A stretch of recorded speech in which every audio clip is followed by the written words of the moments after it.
ষোড়শ পরিচ্ছেদ শ্রীকৃষ্ণের অধরামৃত। শ্রীল ভক্তিবিনোদ ঠাকুর তার অমৃত প্রবাহ ভাষ্যে ষোড়শ পরিচ্ছেদের কথাসারে লিখেছেন, গৌড়ীয় ভক্তরা পুনরায় শ্রীক্ষেত্রে এলেন। তাদের সঙ্গে রঘুনাথ দাসের জ্ঞাতি খুড়া কালিদাস এসেছিলেন। কালিদাস গৌড় দেশের সমস্ত বৈষ্ণবের অধরামৃত লাভ করেছিলেন।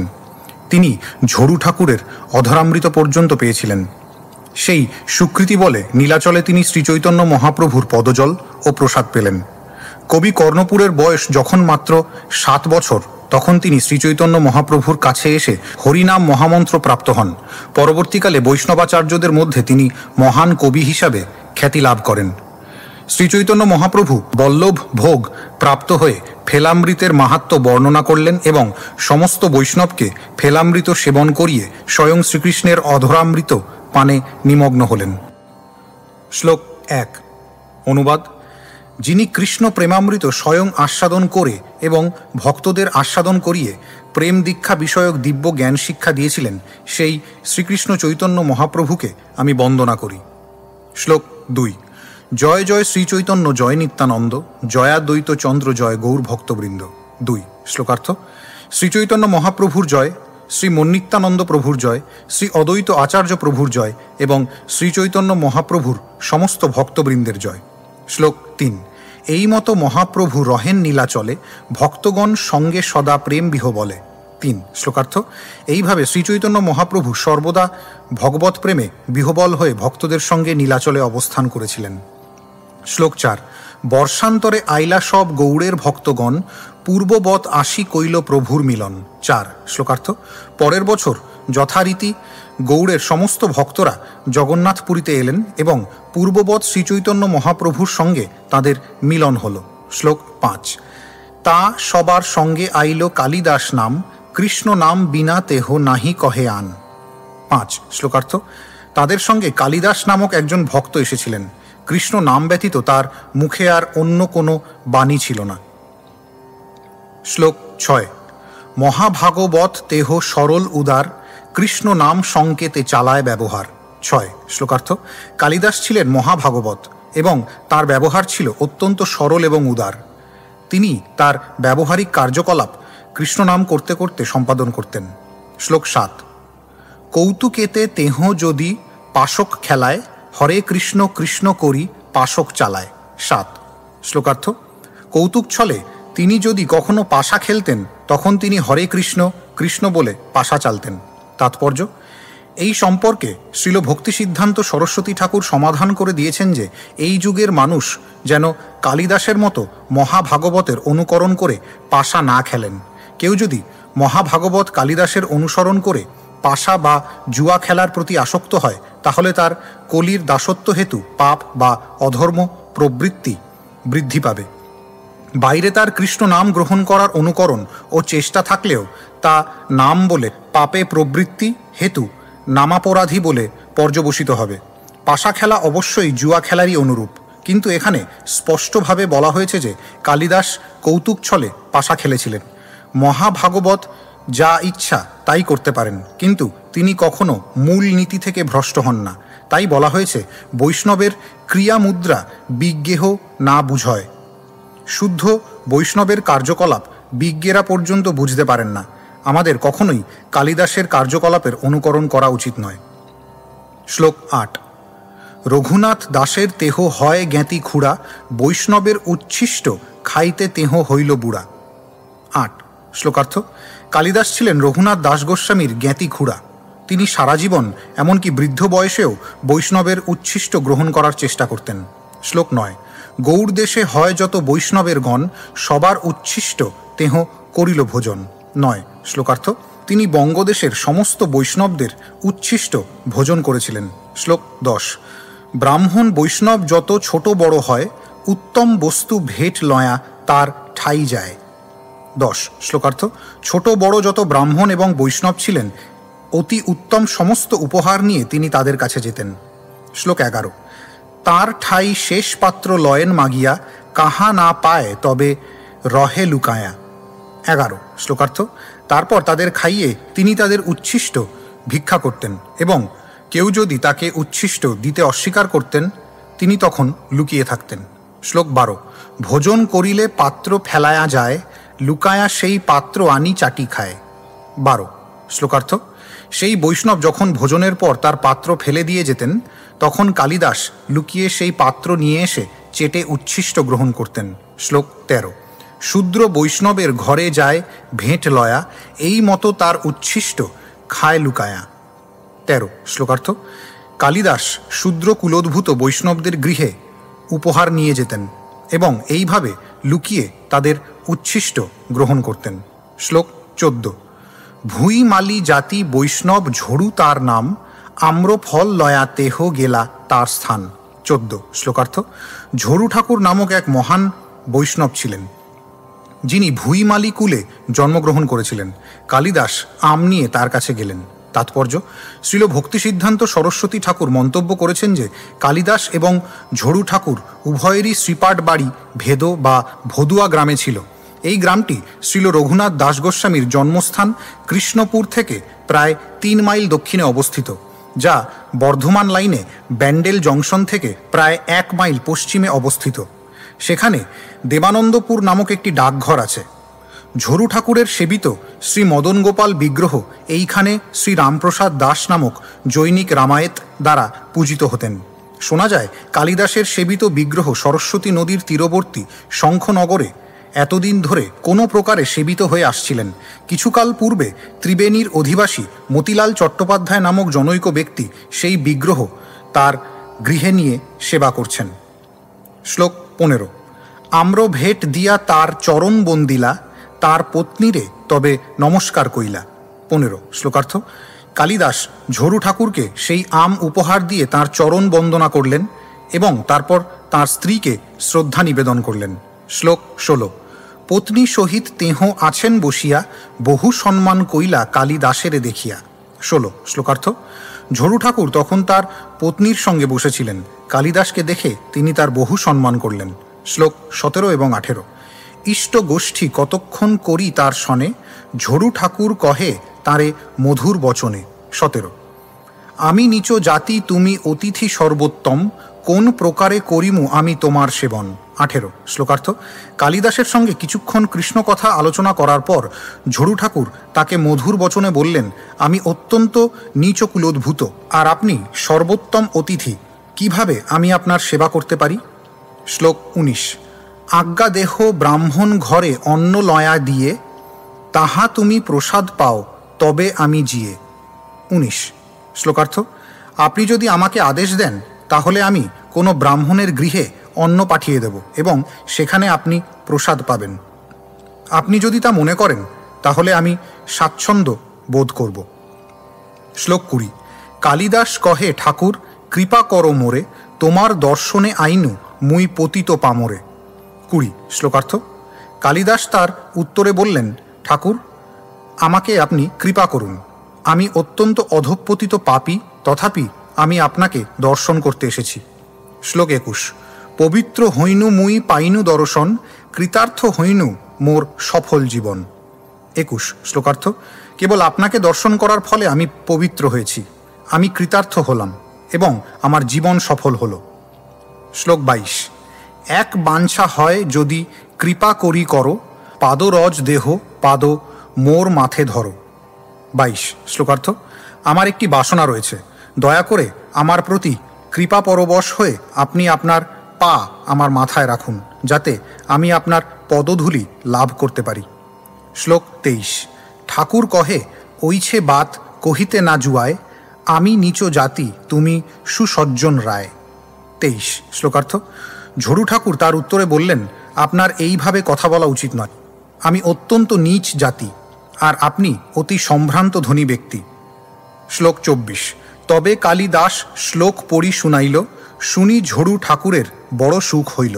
24। শ্লোকার্থ। তখন কালিদাস কয়েকটি শ্লোক পড়ে শোনালেন এবং তা শুনে ঝড়ু ঠাকুর অত্যন্ত আনন্দিত হলেন। শ্লোক 25। অনুবাদ। চতুর্বেদ পাঠী অর্থাৎ চতুর্বেদী ব্রাহ্মণ হলেই যে ভক্ত হয় এমন নয়। আমার ভক্ত চণ্ডালকুলে জন্মগ্রহণ করলেও আমার অত্যন্ত প্রিয়, তাকেই দান করা উচিত এবং তার প্রসাদই গ্রহণ করা উচিত। আমার ভক্ত আমারই মতো পূজ্য। তাৎপর্য, হরি ভক্তিবিলাসের এই শ্লোকটি পরমেশ্বর ভগবানের উক্তি। শ্লোক ২৬। অনুবাদ: যার মন, বচন, চেষ্টা, অর্থ ও প্রাণ শ্রীকৃষ্ণের শ্রীপাদপদ্মে অর্পিত হয়েছে, তিনি যদি চণ্ডালকুলেও জন্মগ্রহণ করে থাকেন তাহলেও তিনি কৃষ্ণপাদপদ্ম বিমুখ দ্বাদশ গুণ বিশিষ্ট ব্রাহ্মণের থেকেও শ্রেষ্ঠ বলে আমি মনে করি। কেননা তিনি শপচ কুলোদ্ভূত স্বীয় কুল পবিত্র করেন, কিন্তু অতি গর্বিত অভক্ত ব্রাহ্মণ তা করতে পারেন না। তাৎপর্য: এই শ্লোকটি এবং পরবর্তী শ্লোকটি শ্রীমদ্ ভাগবত সপ্তম স্কন্ধ নবম অধ্যায় ১০ম শ্লোক থেকে এবং তৃতীয় স্কন্ধ ৩৩তম অধ্যায় ৭ম শ্লোক থেকে উদ্ধৃত। শ্লোক ২৭। অনুবাদ: হে ভগবান, যাদের জিহ্বায় আপনার নাম বিরাজ করে তারা যদি অত্যন্ত নীচ কুলেও জন্মগ্রহণ করেন তাহলেও তারা শ্রেষ্ঠ। যারা আপনার নাম কীর্তন করেন তারা সব রকম তপস্যা করেছেন, সমস্ত যজ্ঞ করেছেন, সর্বতীর্থে স্নান করেছেন, সমস্ত বেদ পাঠ করেছেন, সুতরাং তারা আর্য মধ্যে পরিগণিত। শ্লোক ২৮। শুনি ঠাকুর কহে শাস্ত্র এই সত্য কয়, সেই শ্রেষ্ঠ ওইছে যাতে কৃষ্ণ ভক্তি হয়। ২৮। শ্লোকার্থ: শ্রীমদ্ ভাগবতের এই শ্লোকগুলি শুনে ঝড়ু ঠাকুর বললেন, হ্যাঁ, এই শাস্ত্রবাণী সত্য, কিন্তু যিনি ওই প্রকার কৃষ্ণ ভক্তি লাভ করেছেন তিনিই শ্রেষ্ঠ। শ্লোক ২৯। আমি নীচ জাতি, আমার নাহি কৃষ্ণ ভক্তি, অন্য ওইছে হয় আমায় নাহি ওইছে শক্তি। ২৯। শ্লোকার্থ: আমি নীচ জাতি এবং আমি কৃষ্ণ ভক্তি লাভ করতে পারিনি। অন্য যারা যারা যথার্থ কৃষ্ণ ভক্ত তাদের বেলাই এই শ্লোক প্রযোজ্য। আমার সেরকম শক্তি নেই। তাৎপর্য: এখানে ঝড়ু ঠাকুর তার নিজ কুলে জন্মগ্রহণ করার এবং কৃষ্ণ ভক্তি লাভের অযোগ্যতার কথা বলেছেন। নিজ কুলোদ্ভূত ব্যক্তিও বৈষ্ণবে পরিণত হলে সর্বোত্তম হন, সে কথা তিনি স্বীকার করেছেন, কিন্তু তিনি অনুভব করেছিলেন যে শ্রীমদ্ ভাগবতের এই বর্ণনাগুলি অন্যদের বেলায় প্রযোজ্য, কিন্তু তার বেলায় নয়। ঝড়ু ঠাকুরের এই মনোভাব আদর্শ বৈষ্ণবোচিত, কেননা বৈষ্ণব অতি উত্তম হলেও কখনো নিজেকে উত্তম বলে মনে করেন না। তিনি সর্বদাই অত্যন্ত দীন ও বিনীত, এবং তিনি কখনো নিজেকে উত্তম ভক্ত বলে মনে করেন না। তিনি অত্যন্ত দীনতা অবলম্বন করেন, কিন্তু তার অর্থ এই নয় যে তিনি অধঃপতিত। শ্রীল সনাতন গোস্বামী একসময় বলেছিলেন যে তিনি অত্যন্ত নীচ জাতি, কেননা ব্রাহ্মণ পরিবারে জন্মগ্রহণ হলেও তিনি রাজমন্ত্রী রূপে ম্লেচ্ছ এবং জবনদের সঙ্গ করেছিলেন। তেমনি ঝড়ু ঠাকুরও নীচ কুলোদ্ভূত বলে দীনতা প্রকাশ করেছিলেন, কিন্তু প্রকৃতপক্ষে তিনি ছিলেন ব্রাহ্মণ কুলোদ্ভূত, বহু ব্যক্তির থেকে অনেক উন্নত। ২৬ এবং ২৭ শ্লোকে শ্রীমদ্ ভাগবত থেকে কালিদাসের উদ্ধৃত প্রমাণ ব্যতীত শাস্ত্রে আরও বহু প্রমাণ রয়েছে। যেমন মহাভারতে বনপর্ব ১৭৭ পরিচ্ছেদের ২০ শ্লোকে বর্ণনা করা হয়েছে, শূদ্রে তু যদ্ভবে লক্ষ্ম দ্বিজে তচ্চ ন বিদ্যতে, ন বৈ শূদ্রো ভবেচ্ছূদ্রো ব্রাহ্মণো ন চ ব্রাহ্মণঃ। ব্রাহ্মণোচিত গুণাবলী যদি শূদ্রের মধ্যে দেখা যায় তাহলে তিনি শূদ্র নন, এবং ব্রাহ্মণোচিত গুণাবলী যদি কোনো ব্রাহ্মণে না দেখা যায় তাহলে তিনি ব্রাহ্মণ নন।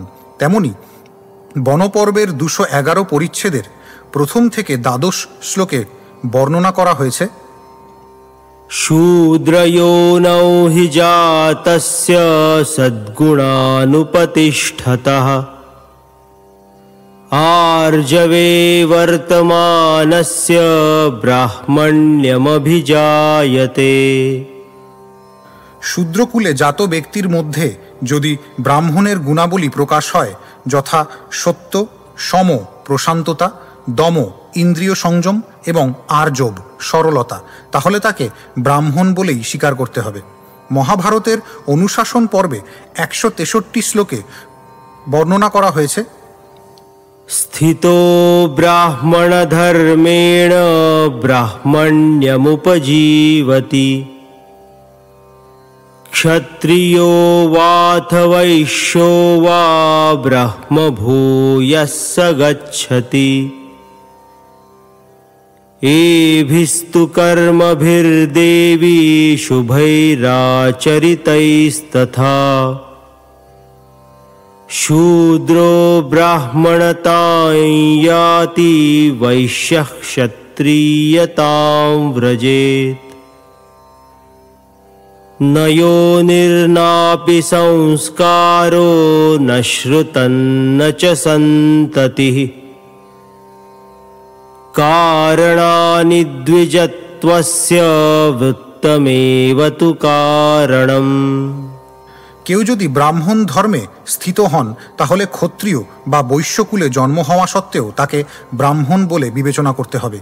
হে দেবী, শূদ্র যদি ব্রাহ্মণের মতো শুদ্ধ আচার আচরণে যুক্ত হয় তাহলে তিনিও ব্রাহ্মণত্ব প্রাপ্ত হন। তেমনি ক্ষত্রিয়োচিত গুণাবলী অর্জন করার মাধ্যমে বৈশ্য ক্ষত্রিয়ত্ব লাভ করতে পারেন। তাই জন্ম, সংস্কার অথবা বেদ পাঠের দ্বারা কেবল কেউ ব্রাহ্মণত্ব লাভ করতে পারে না, বৃত্তির দ্বারাই ব্রাহ্মণ চেনা যায়। আমরা অনেক সময় দেখি যে ডাক্তারের পুত্র না হলেও এবং মেডিকেল কলেজে পড়াশোনা না করলেও কখনো কখনো অনেকে চিকিৎসকের বৃত্তি গ্রহণ করতে সমর্থ হন। ব্যবহারিকভাবে ঔষধ তৈরি করার বিদ্যা, বিভিন্ন রোগে ঔষধ দেওয়ার বিদ্যা এবং শল্য চিকিৎসা শিক্ষা লাভ করে ব্যবহারিকভাবে চিকিৎসক হওয়ার স্বীকৃতি লাভ করেন। তিনি চিকিৎসকের কার্য করতে পারেন এবং চিকিৎসক রূপে পরিচিত হন। শিক্ষিত চিকিৎসকেরা তাকে হাতুড়ে ডাক্তার বলে মনে করলেও সরকার তার চিকিৎসার স্বীকৃতি দেন।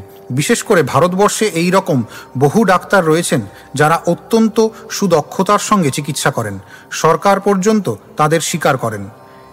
তেমনি কেউ যদি ব্রাহ্মণের যথার্থ বৃত্তি অনুশীলন করেন, নিজ কুলে জন্ম হলেও তাকে ব্রাহ্মণ বলে স্বীকৃতি দেওয়া অবশ্য কর্তব্য।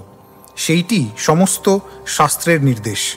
শ্রীমদ্ ভাগবতে ৭ম স্কন্ধ ১১ অধ্যায় ৩৫তম শ্লোকে বলা হয়েছে, यस्य यल्लक्षणं प्रोक्तं पुंसो वर्णाभिव्यञ्जकम् यदन्यत्रापि दृश्येत तत्तेनैव विनिर्दिशेत्। এটি মহারাজ যুধিষ্ঠিরের প্রতি নারদমুনির উক্তি। এখানে নারদমুনি বলেছেন যে শাস্ত্রে ব্রাহ্মণ, ক্ষত্রিয় এবং বৈশ্যের লক্ষণ বর্ণিত হয়েছে। তাই কারোর মধ্যে যদি ব্রাহ্মণের গুণাবলী ও লক্ষণগুলি দেখা যায় এবং ব্রাহ্মণের বৃত্তিতে আচরণ করতে দেখা যায় তাহলে ব্রাহ্মণ অথবা ক্ষত্রিয়কুলে জন্মগ্রহণ না করলেও তাকে গুণ এবং কর্ম অনুসারে ব্রাহ্মণ বলে বিবেচনা করা উচিত। তেমনি পদ্মপুরাণে বলা হয়েছে, न शूद्रा भगवद्भक्तास्ते तु भागवता मताः सर्ववर्णेषु ते शूद्रा येन भक्ता जनार्दने।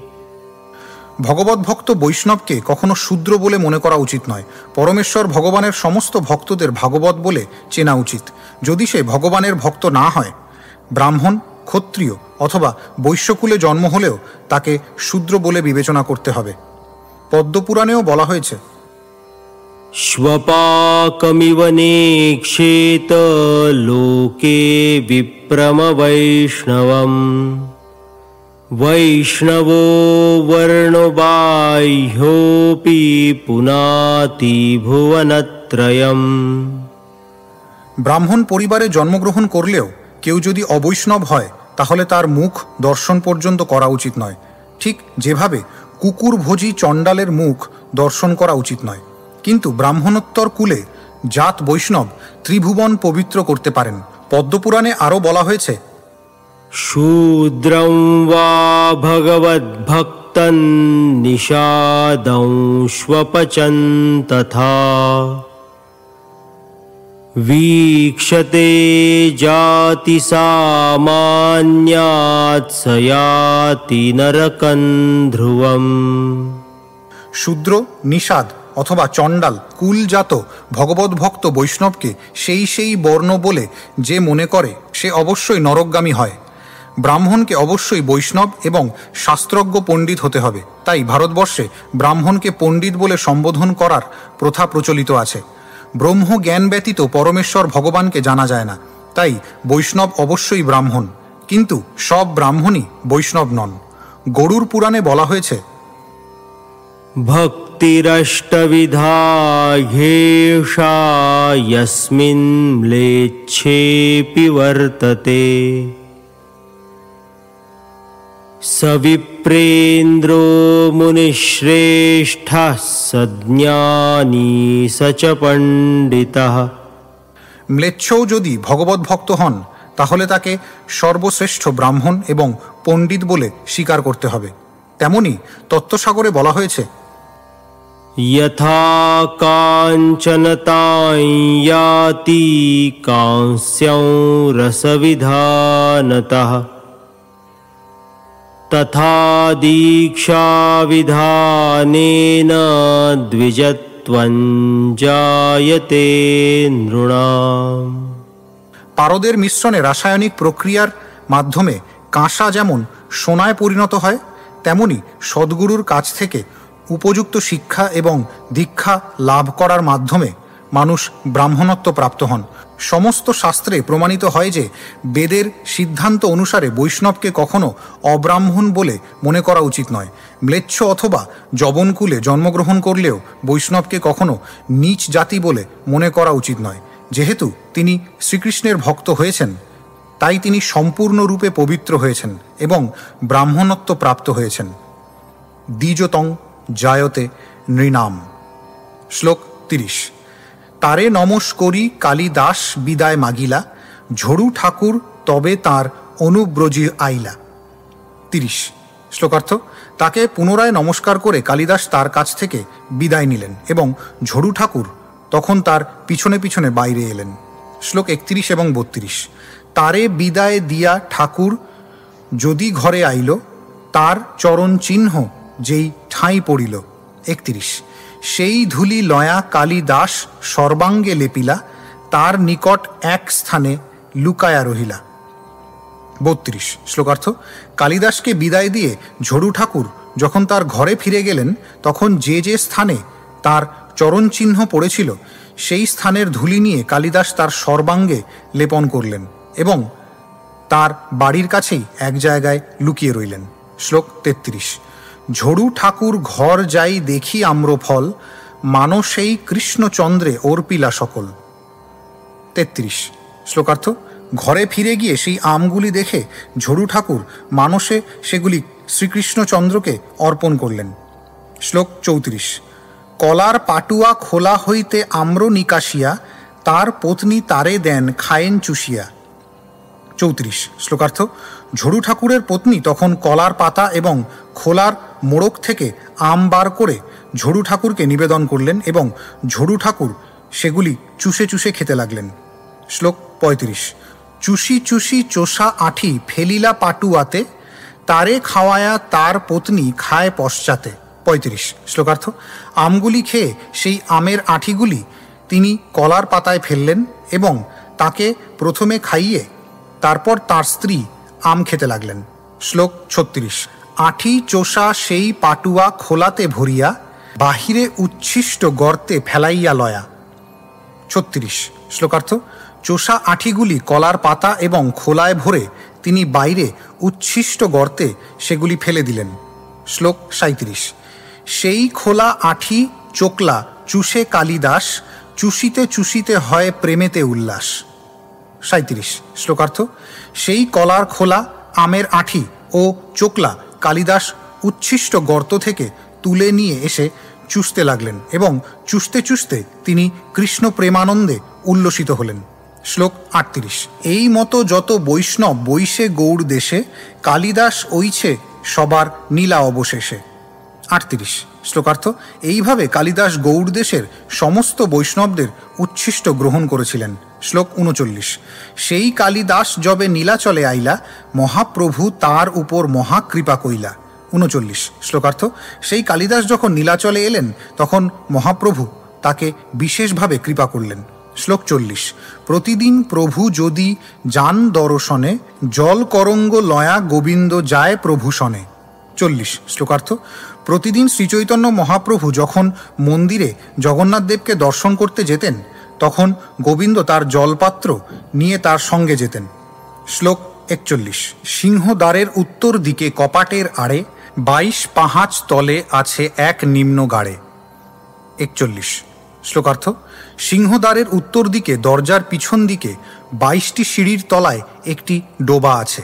শ্লোক 42 সেই গাড়ে করেন প্রভু পাদ প্রক্ষালনে, তবে করি বারে যায় ঈশ্বর দর্শনে। 42 শ্লোকার্থ।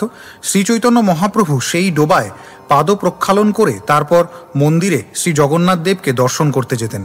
শ্লোক 43 গোবিন্দেরে মহাপ্রভু কইরাছে নিয়ম, মোর পাদ জল যেন না লয় কোনো জন। 43 শ্লোকার্থ। শ্রীচৈতন্য মহাপ্রভু গোবিন্দকে নির্দেশ দিয়েছিলেন আমার পা ধোয়া জল যেন কেউ না নেয়। শ্লোক 44 প্রাণী মাত্র লইতে না পায় সেই জল, অন্তরঙ্গ ভক্ত লয় করি কোনো ছল। 44 শ্লোকার্থ। শ্রীচৈতন্য মহাপ্রভুর কঠোর নির্দেশের ফলে কোনো প্রাণী তার সেই পা ধোয়া জল গ্রহণ করতে পারত না। তার কোনো কোনো অন্তরঙ্গ ভক্তই কেবল কোনো ছলে সেই জল গ্রহণ করতে পেরেছিলেন। শ্লোক 45 একদিন প্রভু তাহা পাদ প্রক্ষালিতে, কালিদাস আসি তাহা পাতিলেন হাতে। 45 শ্লোকার্থ। একদিন শ্রীচৈতন্য মহাপ্রভু যখন সেখানে তার পাদ প্রক্ষালন করছিলেন তখন কালিদাস বসে সেই জল ভিক্ষা করে হাত পাতলেন। শ্লোক 46 এবং 47 এক অঞ্জলি, দুই অঞ্জলি, তিন অঞ্জলি পিলা, তবে মহাপ্রভু তারে নিষেধ করিলা। 46 অতঃপর আর না করিহ পুনর্বার, এতা বতা বাঞ্ছা পূরণ করিলু তোমার। 47 শ্লোকার্থ। তিনি একে একে 3 অঞ্জলি ভরে সেই জল পান করলেন এবং তখন শ্রীচৈতন্য মহাপ্রভু তাকে নিষেধ করে বললেন, আমি তোমার মনোবাঞ্ছা পূর্ণ করেছি, আর কখনো এরকম করো না। শ্লোক 48 সর্বজ্ঞ শিরোমণি চৈতন্য ঈশ্বর, বৈষ্ণবে তাহার বিশ্বাস জানেন অন্তর। 48 শ্লোকার্থ। শ্রীচৈতন্য মহাপ্রভু সর্বজ্ঞ শিরোমণি পরমেশ্বর ভগবান, তাই তিনি জানেন যে কালিদাস অন্তরে বৈষ্ণবদের প্রতি কত শ্রদ্ধাপরায়ণ ছিলেন। শ্লোক 49 সেই গুণ লয়া প্রভু তারে তুষ্ট হইলা, অন্যের দুর্লভ প্রসাদ তাহারে করিলা। 49 শ্লোকার্থ। তার সেই গুণের ফলে শ্রীচৈতন্য মহাপ্রভু তার প্রতি অত্যন্ত সন্তুষ্ট হয়ে অন্য সকলের দুর্লভ প্রসাদ তাকে দান করেছিলেন। শ্লোক 50 22 পাহাচ পাছে উপর দক্ষিণ দিকে, এক নৃসিংহ মূর্তি আছেন উঠিতে বাম ভাগে। 50 শ্লোকার্থ। দক্ষিণ দিকে 22টি সিঁড়ির পশ্চাতে উপরিভাগে এবং মন্দিরে উঠাকালীন বাঁদিকে নৃসিংহদেবের একটি শ্রীবিগ্রহ আছে। শ্লোক 51 প্রতিদিন তারে প্রভু করেন নমস্কার, নমস্করি এই শ্লোক পড়ে বারবার। 51 শ্লোকার্থ। শ্রীচৈতন্য মহাপ্রভু প্রতিদিন সেই নৃসিংহদেবকে প্রণতি নিবেদন করে বারবার নিম্নলিখিত শ্লোক দুটি আবৃত্তি করতেন। শ্লোক 52 অনুবাদ। হে নৃসিংহদেব, আমি আপনাকে আমার সশ্রদ্ধ প্রণতি নিবেদন করি। আপনি প্রহ্লাদ মহারাজকে আনন্দ দান করেন এবং পাথর কাটার ধারালো টঙ্কের মতো আপনার নখের দ্বারা আপনি হিরণ্যকশিপুর বক্ষ বিদীর্ণ করেছিলেন। তাৎপর্য, এই শ্লোকটি এবং পরবর্তী শ্লোকটি নৃসিংহ পুরাণ থেকে উদ্ধৃত। শ্লোক 53 অনুবাদ। নৃসিংহদেব এখানে রয়েছেন এবং তিনি অন্যদিকেও রয়েছেন। যেখানেই আমি যাই সেখানেই আমি শ্রী নৃসিংহদেবকে দর্শন করি। তিনি আমার হৃদয়ে রয়েছেন এবং তিনি বাহিরেও রয়েছেন। তাই আমি আদিপুরুষ পরমেশ্বর ভগবান শ্রী নৃসিংহদেবের শরণ গ্রহণ করি। শ্লোক 54 তবে প্রভু করিলা জগন্নাথ দর্শন, ঘরে আসি করিলা মধ্যাহ্ন ভোজন। 54 শ্লোকার্থ। এইভাবে শ্রী নৃসিংহদেবকে বন্দনা করে শ্রী চৈতন্য মহাপ্রভু জগন্নাথ দেবকে দর্শন করলেন এবং তারপর তার ঘরে ফিরে গিয়ে তিনি মধ্যাহ্ন ভোজন করলেন। শ্লোক 55 বহির্দ্বারে আছে কালিদাস প্রত্যাশা করিয়া, গোবিন্দেরে ঠারে প্রভু কহেন জানিয়া। 55 শ্লোকার্থ। শ্রীচৈতন্য মহাপ্রভুর প্রসাদ পাওয়ার প্রত্যাশায় কালিদাস দ্বারের বাহিরে দাঁড়িয়ে প্রতীক্ষা করছিলেন। তা জেনে শ্রীচৈতন্য মহাপ্রভু গোবিন্দকে ইঙ্গিতে কিছু বললেন। শ্লোক 56 মহাপ্রভুর ইঙ্গিত গোবিন্দ সব জানে, কালিদাসেরে দিল প্রভুর শেষ পাত্র দানে। 56 শ্লোকার্থ। শ্রীচৈতন্য মহাপ্রভুর ইঙ্গিত গোবিন্দ বুঝতে পারতেন এবং তাই তিনি তৎক্ষণাৎ মহাপ্রভুর অবশিষ্ট পাত্র নিয়ে কালিদাসকে দিলেন। শ্লোক 57। বৈষ্ণবের শেষ ভক্ষণের এতেক মহিমা কালিদাসে পাওয়াইল প্রভুর কৃপাসীমা। 57। শ্লোকার্থ। বৈষ্ণবের উচ্ছিষ্ট ভক্ষণের এমনই মহিমা যে তার ফলে কালিদাস শ্রী চৈতন্য মহাপ্রভুর পরম কৃপা লাভ করলেন। শ্লোক 58। তাতে বৈষ্ণবের ঝুটা খাও ছাড়ি ঘৃণা লাজ, যাহা হইতে পাইবা নিজ বাঞ্ছিত সব কাজ। 58। শ্লোকার্থ। তাই সমস্ত ঘৃণা এবং লজ্জা পরিত্যাগ করে বৈষ্ণবের উচ্ছিষ্ট গ্রহণ করো, তাহলে তোমার সমস্ত অভীষ্ট সিদ্ধ হবে। শ্লোক 59। কৃষ্ণের উচ্ছিষ্ট হয় মহাপ্রসাদ নাম, ভক্ত শেষ হইলে মহাপ্রসাদাখ্যান। 59। শ্লোকার্থ। শ্রীকৃষ্ণের উচ্ছিষ্টকে বলা হয় মহাপ্রসাদ, এবং তা যখন ভক্ত কর্তৃক আস্বাদিত হয় তখন তাকে বলা হয় মহাপ্রসাদ। শ্লোক 60। ভক্ত পদ ধূলি আর ভক্ত পদ জল, ভক্তভুক্ত অবশেষ তিন মহাবল। 60। শ্লোকার্থ।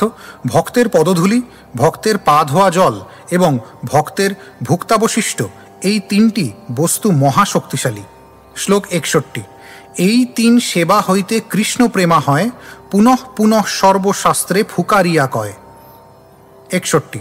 শ্লোকার্থ।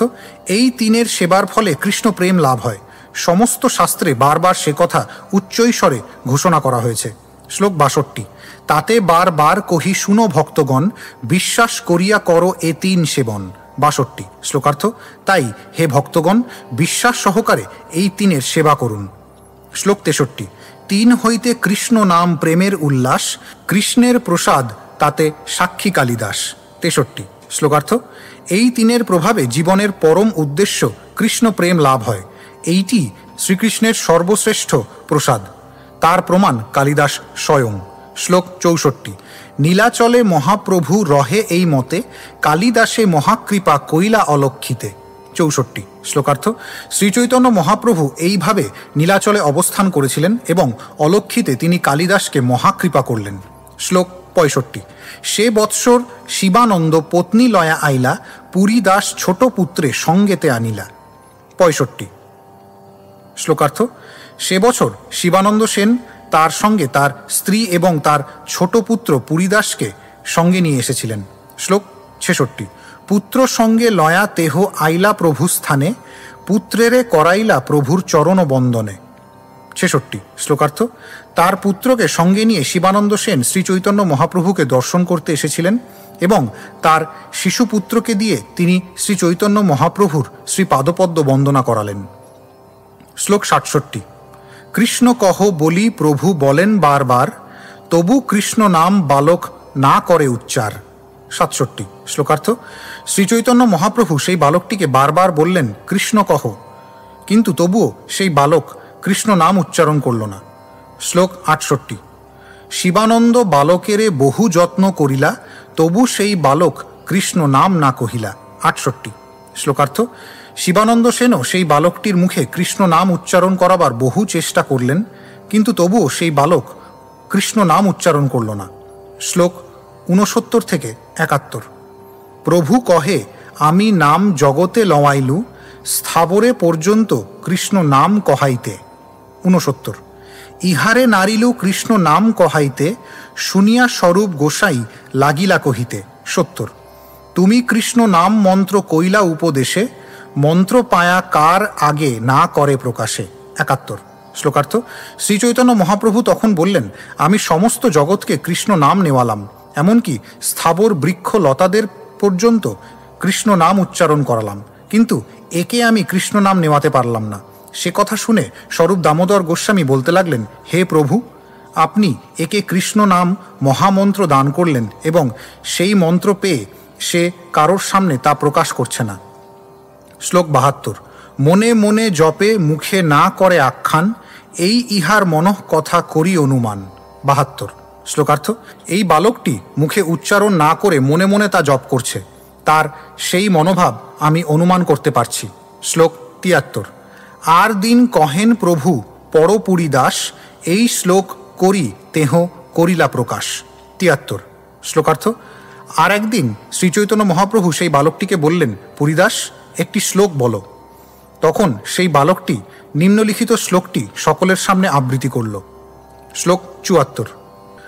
অনুবাদ: যিনি কর্ণের কুবলয়, চোখের কাজল, বক্ষের ইন্দ্রনীল মণির মালা এবং ব্রজ রমণীদের অখিল অলঙ্কার, সেই শ্রীহরি কৃষ্ণ জয়যুক্ত হন। শ্লোক ৭৫। ৭ বৎসরের শিশু নাহি অধ্যয়ন, ঐছে শ্লোক করে লোকের চমৎকার মন। ৭৫। শ্লোকার্থ: ৭ বছরের একটি শিশু যে পড়াশোনা করেনি, তার মুখে এরকম শ্লোক শুনে সকলে অত্যন্ত চমৎকৃত হলেন। শ্লোক ৭৬। চৈতন্য প্রভুর এই কৃপার মহিমা, ব্রহ্মাদি দেব যার নাহি পায় সীমা।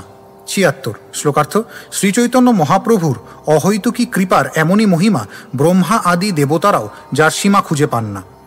শ্লোক ৭৭। ভক্তগণ প্রভু সঙ্গে রহে ৪ মাসে, প্রভু আজ্ঞা দিলা সবে গেলা গৌর দেশে। ৭৭। শ্লোকার্থ: ভক্তরা শ্রীচৈতন্য মহাপ্রভুর সঙ্গে ৪ মাস রইলেন, তারপর শ্রীচৈতন্য মহাপ্রভু তাদের গৌর দেশে যাবার আদেশ দিলেন। শ্লোক ৭৮। তা সবার সঙ্গে প্রভুর ছিল বাহ্য জ্ঞান, তারা গেলে পুনঃ হইলা উন্মাদ প্রধান।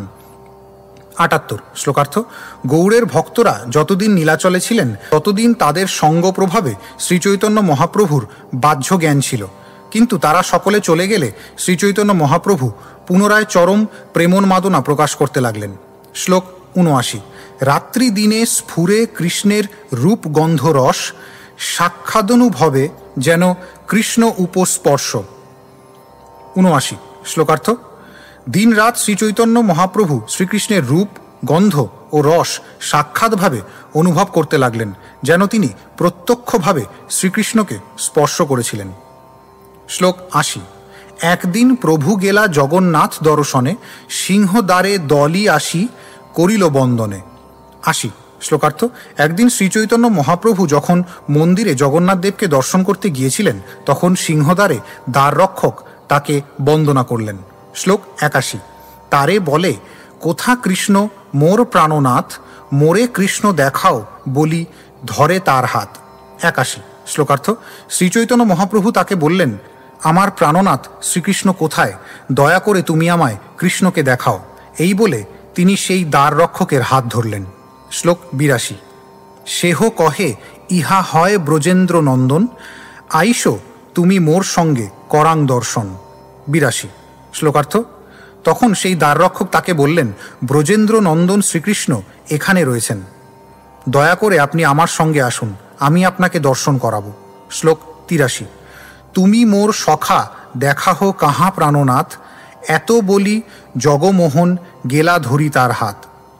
৮৩। শ্লোকার্থ: তুমি আমার সখা, দয়া করে তুমি আমাকে দেখাও আমার প্রাণনাথ কোথায় রয়েছে।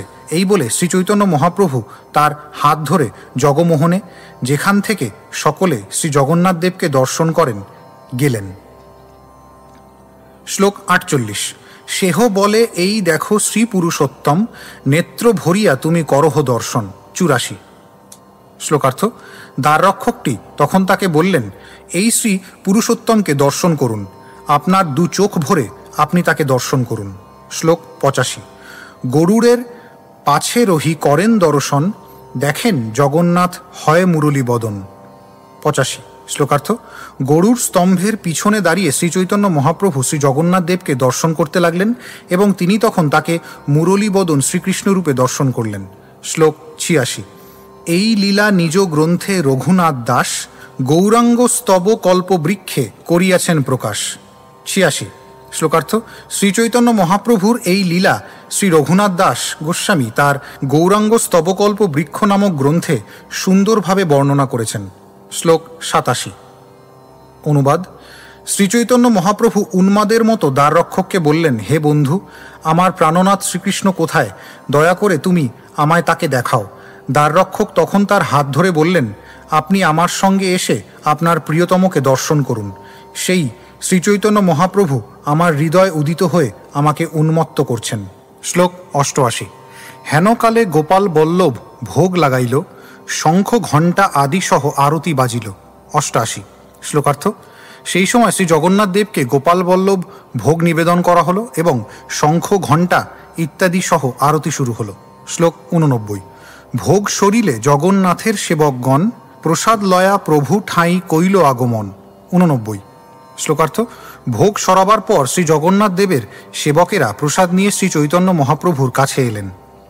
শ্লোক 90। মালা পরায়া প্রসাদ দিল প্রভুর হাতে, আস্বাদ দূরে রহু যার গন্ধে মন মাতে। 90। শ্লোকার্থ। শ্রী জগন্নাথ দেবের সেবকেরা প্রথমে শ্রী চৈতন্য মহাপ্রভুকে মালা পরালেন এবং তারপর তাকে শ্রী জগন্নাথ দেবের প্রসাদ দিলেন। সেই প্রসাদ এতই সুস্বাদু ছিল যে তার আস্বাদন করা দূরে থাক, তার গন্ধেই মন উন্মত্ত হতো। শ্লোক 91।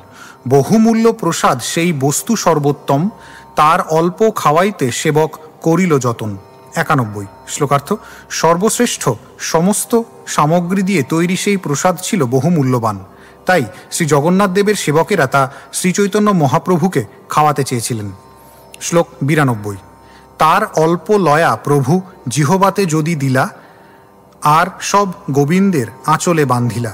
92। শ্লোকার্থ। তার অল্প একটু অংশ নিয়ে শ্রীচৈতন্য মহাপ্রভু তার জিহবায় স্পর্শ করালেন এবং অবশিষ্ট অংশ গোবিন্দ তার আঁচলে বেঁধে রাখলেন। শ্লোক 93।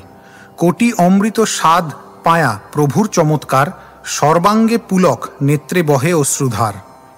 93। শ্লোকার্থ। শ্রীচৈতন্য মহাপ্রভুর তখন মনে হলো এই প্রসাদ যেন কোটি কোটি অমৃতের থেকেও সুস্বাদু, এবং তা আস্বাদন করে তিনি চমৎকৃত হলেন। তার সর্বাঙ্গ পুলকিত হল এবং তার চোখ দিয়ে অশ্রুধারা ঝরে পড়তে লাগল। শ্লোক 94। এই দ্রব্যে এত স্বাদ কাহা হইতে আইল, কৃষ্ণের অধরামৃত ইথে সঞ্চারিল। 94। শ্লোকার্থ। শ্রীচৈতন্য মহাপ্রভু ভাবলেন এই প্রসাদে এত স্বাদ কোথা থেকে এলো, নিশ্চয়ই শ্রীকৃষ্ণের অধরামৃত এতে সঞ্চারিত হয়েছে। শ্লোক 95। এই বুদ্ধে মহাপ্রভুর প্রেমাবেশ হইল, জগন্নাথের সেবক দেখি সম্বরণ কইল। 95। শ্লোকার্থ। এই ভাবনায় শ্রীচৈতন্য মহাপ্রভুর প্রেমাবেশ হল, কিন্তু শ্রী জগন্নাথের সেবকদের দেখে তিনি সেই ভাব সম্বরণ করলেন। শ্লোক 96। সুকৃতি লভ্য ফেলা লব বলেন বারবার, ঈশ্বর সেবক পুছে কি অর্থ ইহার। 96। শ্লোকার্থ। শ্রীচৈতন্য মহাপ্রভু বারবার বলতে লাগলেন সুকৃতি লভ্য ফেলা লব। শ্রী জগন্নাথ দেবের সেবকেরা তখন তাকে জিজ্ঞাসা করলেন এর অর্থ কি। তাৎপর্য, শ্রীকৃষ্ণের প্রসাদ তার মুখের অমৃত মিশ্রিত। মহাভারত এবং স্কন্দপুরাণে উল্লেখ করা হয়েছে, মহাপ্রসাদে গোবিন্দে নাম ব্রহ্মণী বৈষ্ণবে, স্বল্প পুণ্য বতাং রাজন বিশ্বাস নৈব জায়তে। যারা স্বল্প পুণ্যবান তাদের মহাপ্রসাদে পরমেশ্বর ভগবান গোবিন্দে, ভগবানের দিব্য নামে এবং বৈষ্ণবে বিশ্বাস হয় না। শ্লোক 97। প্রভু কহে এই যে দিলা কৃষ্ণাধরামৃত, ব্রহ্মাদি দুর্লভ এই নিন্দয় অমৃত। 97। শ্লোকার্থ। শ্রীচৈতন্য মহাপ্রভু তাদের বললেন, তোমরা যে আমাকে শ্রীকৃষ্ণের এই অধরামৃত দিলে তা ব্রহ্মার দুর্লভ এবং তা অমৃতকেও পর্যন্ত নিন্দা করে। শ্লোক 98। কৃষ্ণের যে ভুক্ত শেষ তার ফেলা নাম, তার এক লব যে পায় সেই ভাগ্যবান। 98। শ্লোকার্থ। শ্রীকৃষ্ণের ভুক্তাবশিষ্টকে বলা হয় ফেলা, এবং তার লবমাত্র যে পায় সে মহাভাগ্যবান। শ্লোক 99। সামান্য ভাগ্য হইতে তার প্রাপ্তি নাহি হয়, কৃষ্ণের যাতে পূর্ণ কৃপা সেই তাহা পায়। 99। শ্লোকার্থ। অসাধারণ ভাগ্য না থাকলে তা পাওয়া যায় না, যার প্রতি শ্রীকৃষ্ণ পূর্ণরূপে কৃপা করেন সেই তা পায়। শ্লোক 100। সুকৃতি শব্দে কহে কৃষ্ণ কৃপা হেতু পুণ্য, সেই যার হয় ফেলা পায় সেই ধন্য। 100। শ্লোকার্থ। সুকৃতি শব্দের অর্থ শ্রীকৃষ্ণের কৃপাজনিত পুণ্য। সেই সুকৃতি লাভ করে যে ধন্য হয়েছে সেই কৃষ্ণের ফেলা পায়। শ্লোক 101। এত বলি প্রভু তা সবারে বিদায় দিলা, উপল ভোগ দেখিয়া প্রভু নিজ বাসা আইলা। 101। শ্লোকার্থ। এই বলে শ্রীচৈতন্য মহাপ্রভু তাদের সকলকে বিদায় দিলেন এবং শ্রী জগন্নাথ দেবের উপল ভোগ দেখে তিনি তার বাসস্থানে ফিরে গেলেন। শ্লোক 102। মধ্যাহ্ন করিয়া কৈলা ভিক্ষা নির্বাহন, কৃষ্ণাধরামৃত সদা অন্তরে স্মরণ। 102। শ্লোকার্থ। মধ্যাহ্ন সমাপন করে শ্রীচৈতন্য মহাপ্রভু প্রসাদ গ্রহণ করলেন এবং অন্তরে সর্বক্ষণ শ্রীকৃষ্ণের অধরামৃতের কথা স্মরণ করতে লাগলেন। শ্লোক 103। বাহ্যকৃত্য করেন প্রেমে গর গর মন, কষ্টে সম্বরণ করেন আবেশ সঘন। 103 শ্লোকার্থ। শ্রীচৈতন্য মহাপ্রভু তার বাহ্যিক কার্যকলাপ করে যাচ্ছিলেন, কিন্তু তার অন্তর ছিল ভগবৎ প্রেমে মগ্ন। বহু কষ্টে তিনি তার অন্তরের ভাব সম্বরণ করেছিলেন, কিন্তু তা সত্ত্বেও কখনো কখনো প্রবলভাবে সেই আবেশ প্রকাশিত হয়ে পড়ত। শ্লোক 104। সন্ধ্যাকৃত্য করি পুনঃ নিজগণ সঙ্গে, নিভৃতে বসিলা নানা কৃষ্ণ কথারঙ্গে। 104 শ্লোকার্থ। তার সন্ধ্যাকৃত্য সমাপন করে শ্রীচৈতন্য মহাপ্রভু নিভৃতে তার অন্তরঙ্গ পার্শ্বদের সঙ্গে বসে পুনরায় মহা আনন্দে শ্রীকৃষ্ণের লীলাবিলাসের কথা আলোচনা করতে লাগলেন। শ্লোক 105। প্রভুর ইঙ্গিতে গোবিন্দ প্রসাদ আনিলা, পুরী ভারতীরে প্রভু কিছু পাঠাইলা। 105 শ্লোকার্থ। শ্রীচৈতন্য মহাপ্রভুর ইঙ্গিতে গোবিন্দ শ্রী জগন্নাথ দেবের প্রসাদ নিয়ে এলেন এবং তার এক অংশ মহাপ্রভু পরমানন্দ পুরী ও ব্রহ্মানন্দ ভারতীর কাছে পাঠালেন। শ্লোক 106। রামানন্দ সার্বভৌম স্বরূপাদিগণে, সবারে প্রসাদ দিল করিয়া বন্টনে। 106 শ্লোকার্থ। রামানন্দ রায়, সার্বভৌম ভট্টাচার্য, স্বরূপ দামোদর গোস্বামী প্রমুখ সমস্ত পার্শ্বদের শ্রীচৈতন্য মহাপ্রভু প্রসাদ বিতরণ করলেন। শ্লোক 107। প্রসাদের সৌরভ্য মাধুর্য করি আস্বাদন, অলৌকিক আস্বাদে সবার বিস্মিত হইল মন। 107 শ্লোকার্থ। সেই প্রসাদের সৌরভ এবং মাধুর্য আস্বাদন করে তাদের সকলের মন বিস্মিত হল। শ্লোক 108 এবং 109। প্রভু কহে এই সব হয় প্রাকৃত দ্রব্য, ঐক্ষব কর্পূর মরিচ এলাইচ লবঙ্গ গব্য। 108। রসবাস গরুত্তক আদি যত সব, প্রাকৃত বস্তুর স্বাদ সবার অনুভব। 109 শ্লোকার্থ। শ্রীচৈতন্য মহাপ্রভু বললেন, চিনি, কর্পূর, গোলমরিচ, এলাচি, লবঙ্গ, ঘি, মশলা, গুড়োত্তক ইত্যাদি যত সমস্ত দ্রব্য তা সবই প্রাকৃত বস্তু। এই সমস্ত প্রাকৃত বস্তুর স্বাদ তোমরা সকলেই পূর্বে আস্বাদন করেছ। তাৎপর্য: প্রাকৃত শব্দটির অর্থ বদ্ধ জীব তার ইন্দ্রিয় তৃপ্তি সাধনের জন্য আস্বাদনীয় বস্তু। এই সমস্ত বস্তু জড়া প্রকৃতির নিয়মের দ্বারা সীমিত। শ্রীচৈতন্য মহাপ্রভু বোঝাতে চেয়েছিলেন যে জড় বস্তু সমূহের স্বাদ ইন্দ্রিয় তর্পণ পরায়ণ বিষয়াসক্ত সমস্ত মানুষেরাই জানে। শ্লোক 110। সেই দ্রব্যে এত আস্বাদ গন্ধলোকাতীত, আস্বাদ করিয়া দেখো সবার প্রতীত। 110 শ্লোকার্থ। কিন্তু সেই সমস্ত দ্রব্যের এত আস্বাদন, এমন অলৌকিক গন্ধ তোমরা আস্বাদন করে দেখো, তাহলেই সকলে বুঝতে পারবে। শ্লোক 111।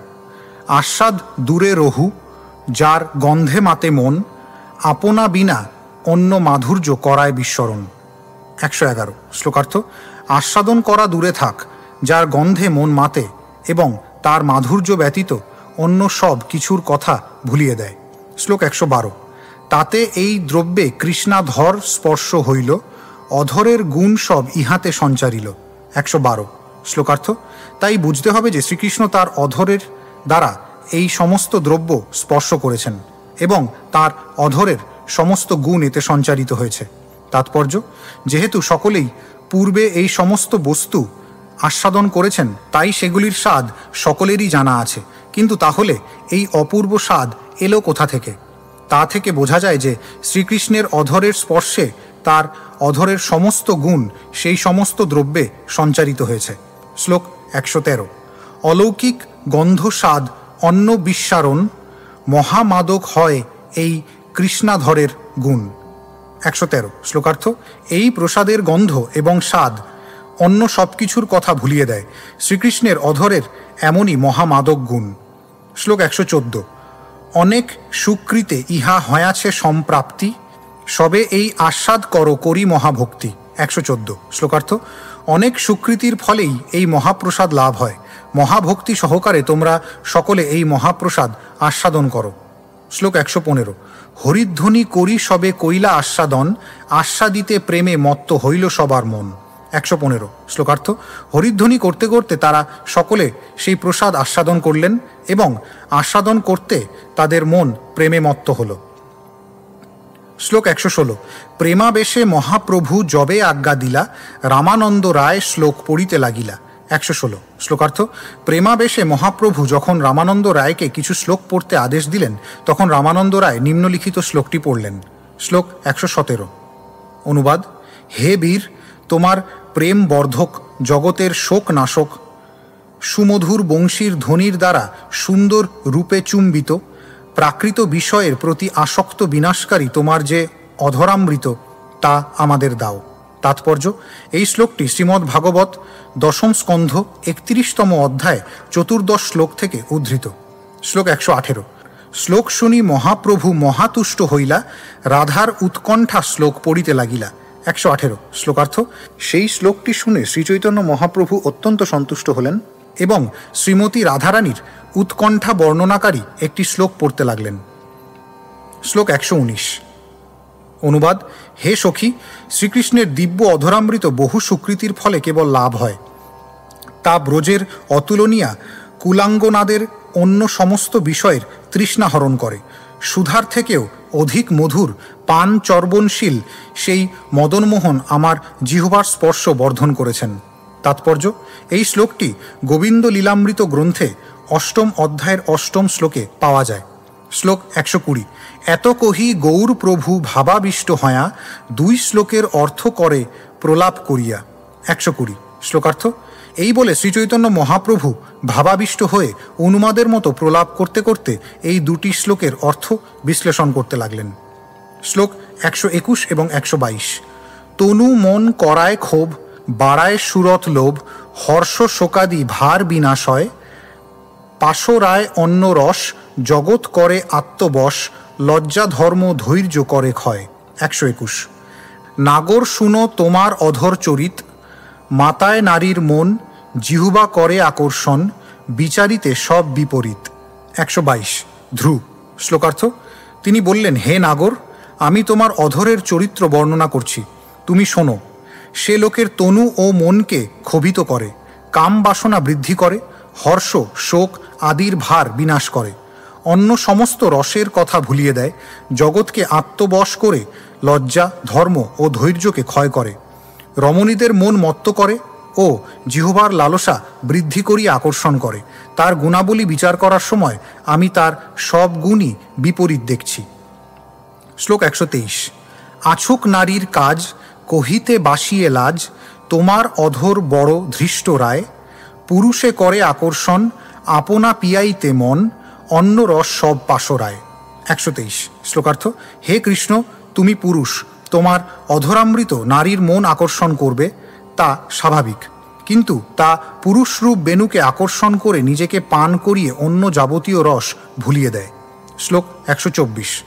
সচেতন রহু দূরে, অচেতন সচেতন করে, তোমার অধর বড় বাজি কর, তোমার বেণু শুষ্কেন্ধন, তার জন্মায় ইন্দ্রিয় মন, তারে আপনা পিয়ায় নিরন্তর।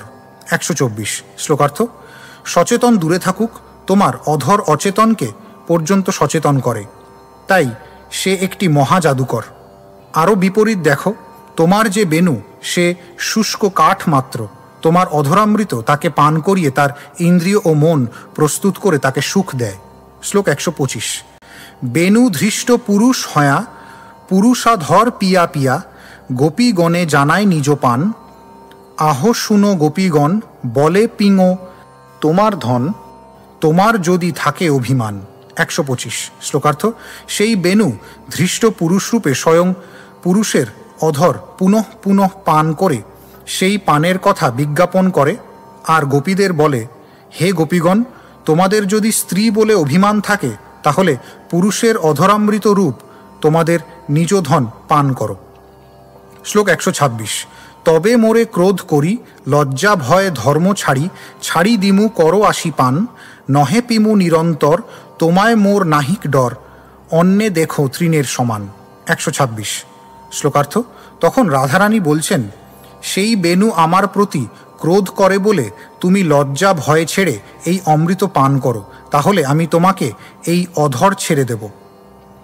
আর তুমি যদি লজ্জা ভয় না ছাড়ো তাহলে আমি নিরন্তর পান করব। কৃষ্ণের অধরামৃততে তোমার বিশেষ অধিকার দেখে আমার একটু ভয় হয়, অন্য সকলকেই আমি তৃণের সমান দেখি।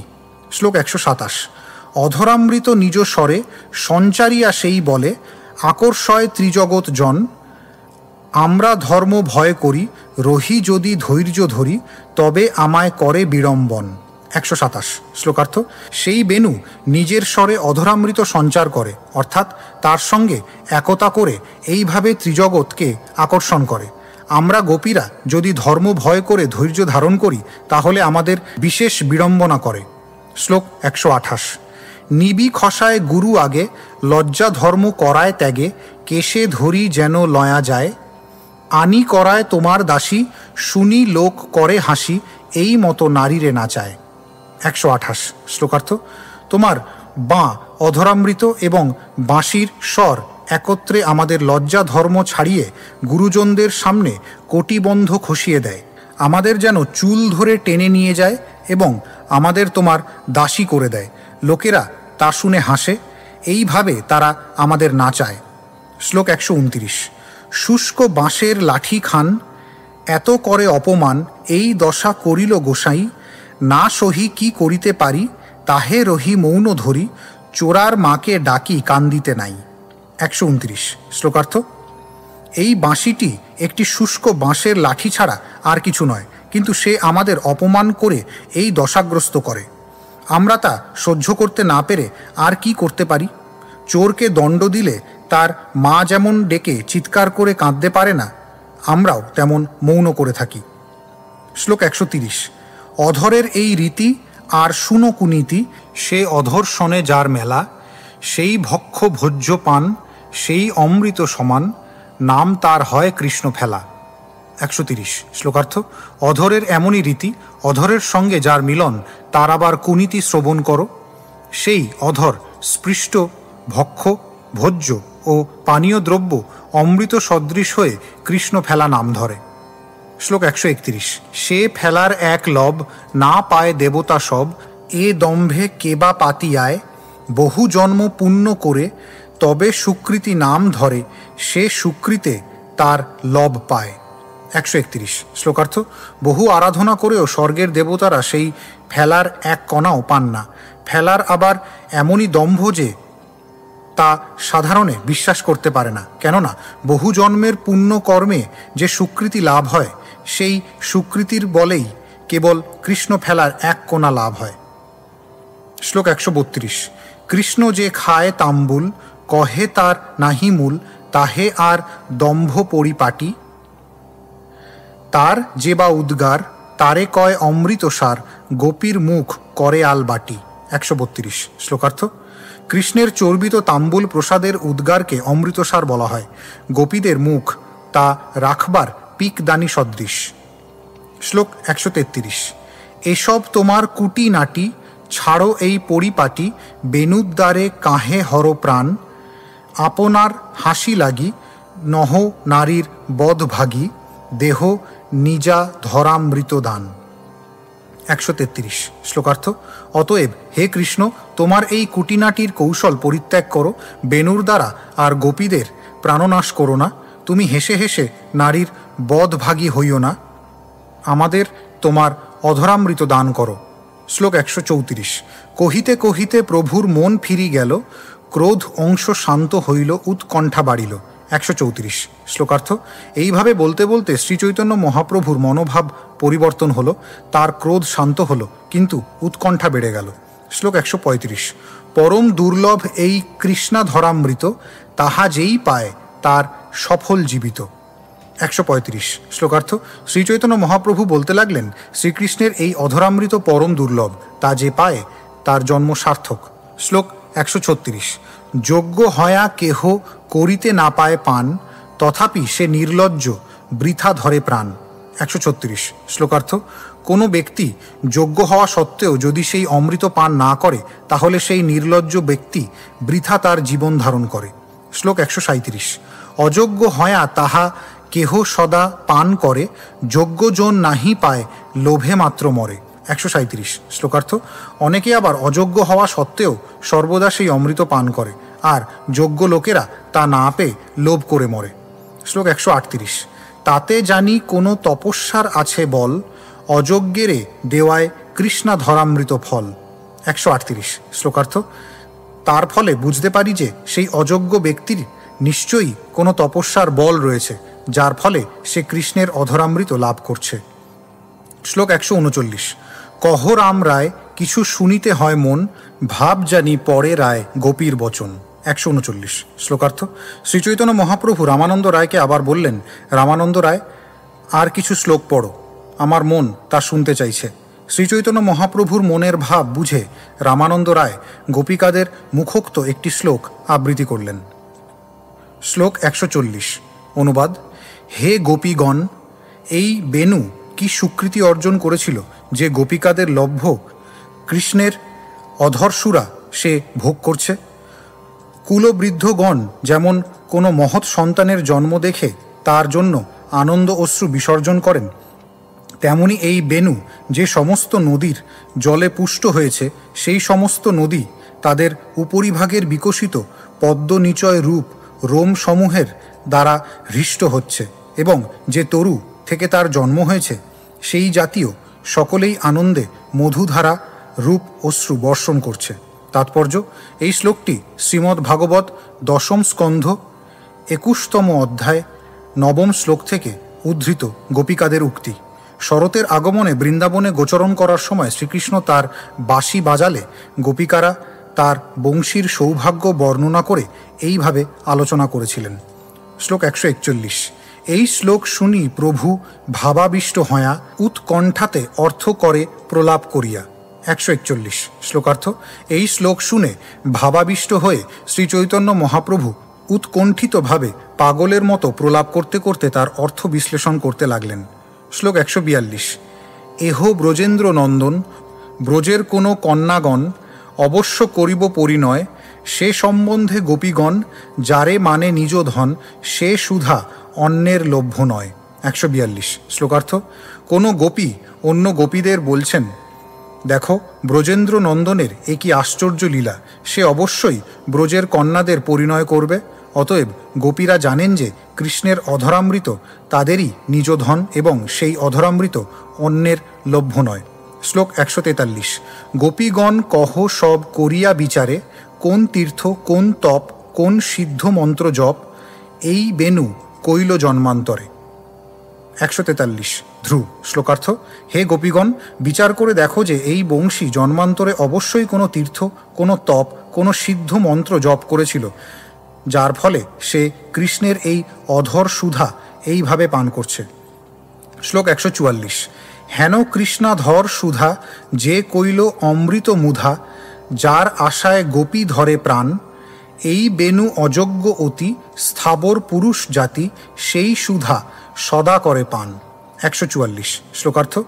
এই বেণু অতিশয় অযোগ্য, কেননা সে স্থাবর বংশজাতি, তার উপরে সে আবার জাতিতে পুরুষ, কিন্তু তা সত্ত্বেও সে কৃষ্ণের অধরের অমৃত সুধা, যার আশায় গোপীরা প্রাণ ধারণ করে, তা পান করছে।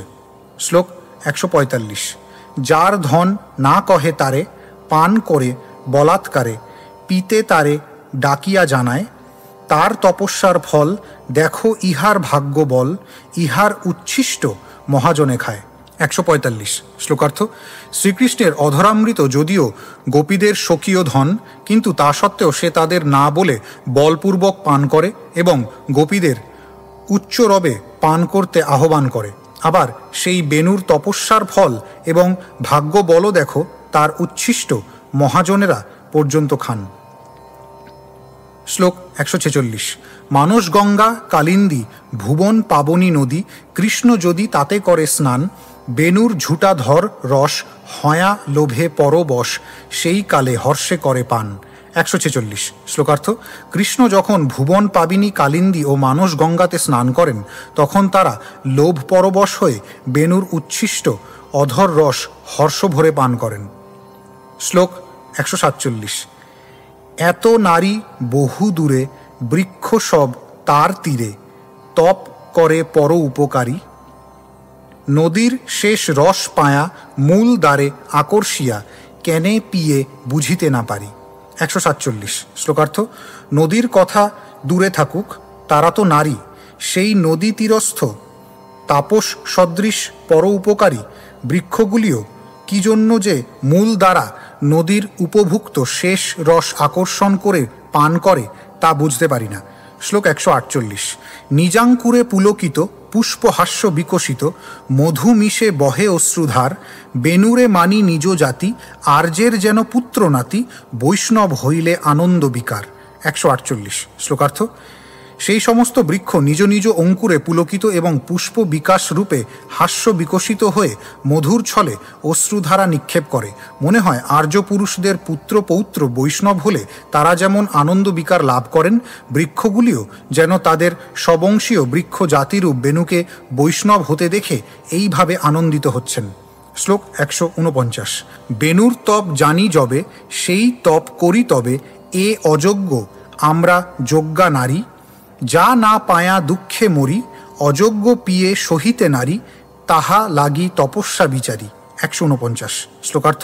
গোপীরা তখন বিবেচনা করলেন এই বেনু নিতান্ত অযোগ্য, কিন্তু আমরা যজ্ঞা নারী, বেনুর যে কি তপস্যা তা জানতে পারলে আমরাও সেইভাবে তপস্যা করব। আমাদের মনের কথা এই যে অযোগ্য বেনু যে কৃষ্ণের অধরামৃত পান করছে তা দেখে আমরা দুঃখে মরে যাচ্ছি, সেই জন্যেই আমরা বেনুর তপস্যা বিচার করছি। শ্লোক 150। এতেক প্রলাপ করি প্রেমাবেশে গৌর হরি সঙ্গে লয়া স্বরূপ রাম রায় কভু নাচে কভু গায় ভাবাবেশে মূর্ছা যায় এই রূপে রাত্রি দিন যায়। 150। শ্লোকার্থ। এইভাবে প্রলাপ করে শ্রীচৈতন্য মহাপ্রভু প্রেমাবিষ্ট হয়ে স্বরূপ দামোদর এবং রামানন্দ রায়কে নিয়ে কখনো নাচলেন, কখনো গাইলেন, কখনো ভাবাবেশে মূর্ছিত হলেন। এইভাবে মহাপ্রভু রাত্রিদিন অতিবাহিত করতে লাগলেন। স্বরূপ রূপ সনাতন রঘুনাথের শ্রীচরণ শিরে ধরি করি যার আশ চৈতন্য চরিতামৃত অমৃত হইতে পরামৃত গায় দীনহীন কৃষ্ণদাস। 151। শ্লোকার্থ। স্বরূপ দামোদর, রূপ গোস্বামী, সনাতন গোস্বামী এবং রঘুনাথ দাস গোস্বামী শ্রীপাদপদ্ম আমার মস্তকে ধারণ করার আশা করে আমি দীনহীন কৃষ্ণদাস অমৃত থেকেও মধুর শ্রীচৈতন্য চরিতামৃত গাইছি। ইতি শ্রীকৃষ্ণের অধরামৃত বর্ণনা করে শ্রীচৈতন্য চরিতামৃত গ্রন্থের অন্তলীলার ষোড়শ পরিচ্ছেদের ভক্তি বেদান্ত তাৎপর্য।